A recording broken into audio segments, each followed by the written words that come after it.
दिल्ली चुनावों में जीत हासिल करके 27 साल बाद बीजेपी की सत्ता में वापसी हुई।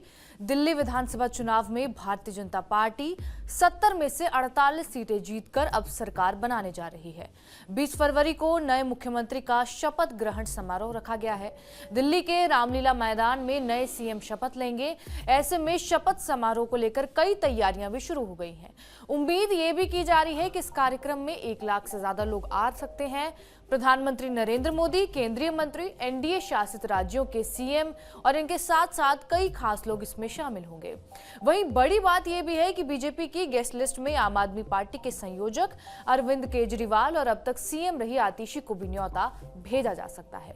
बीजेपी की जीत के बाद सभी के मन में यही सवाल है कि दिल्ली का अगला सीएम कौन होगा। इस लिस्ट में परवेश वर्मा का नाम सबसे आगे माना जा रहा है।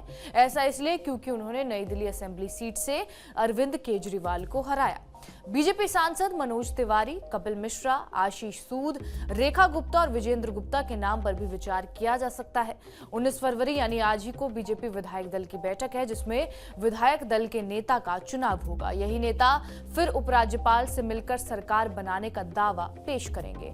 माना जा रहा है कि शपथ ग्रहण समारोह में 50 से ज्यादा फिल्म स्टार, जाने माने बिजनेसमैन, बाबा रामदेव, स्वामी चिदानंद, बाबा बागेश्वर धीरेन्द्र शास्त्री, प्रमुख देशों के राजनीतिक, दिल्ली के किसान, आम लोग और केंद्र सरकार की योजनाओं के लाभार्थी भी शामिल हो सकते हैं। इनके अलावा दिल्ली चुनाव में प्रचार करने वाले दूसरे राज्यों के बीजेपी नेता और कार्यकर्ता भी इस समारोह में मौजूद रहेंगे। लाडली बहना योजना की लाभार्थियों को भी आमंत्रित किया गया है। शपथ ग्रहण समारोह से पहले रामलीला मैदान में एक संगीत कार्यक्रम का भी आयोजन होगा और इस कार्यक्रम में गायक कैलाश खेर भी परफॉर्म कर सकते हैं। बीजेपी ने रामलीला मैदान में 1 लाख लोगों को बुलाने की योजना बनाई है, जिसमें दिल्ली के झुग्गी बस्ती वाले लोग भी शामिल होंगे। इसके अलावा पंडितों और ग्रंथियों को भी इस समारोह में बुलाया जा रहा है। अरविंद केजरीवाल की दिल्ली में राजनीतिक आधार झुग्गी बस्ती वाले ही हैं। ऐसे में बीजेपी का प्लान केजरीवाल की राजनीति को जड़ से खत्म करने का है। परवेश वर्मा और बाकी नेताओं के अलावा 2 और नाम राजकुमार भाटिया और अजय महावर भी चर्चा में है। ये नाम पहले रेस से बाहर हो गए थे, लेकिन अब फिर से संभावित उम्मीदवारों में ये शामिल हो गए हैं।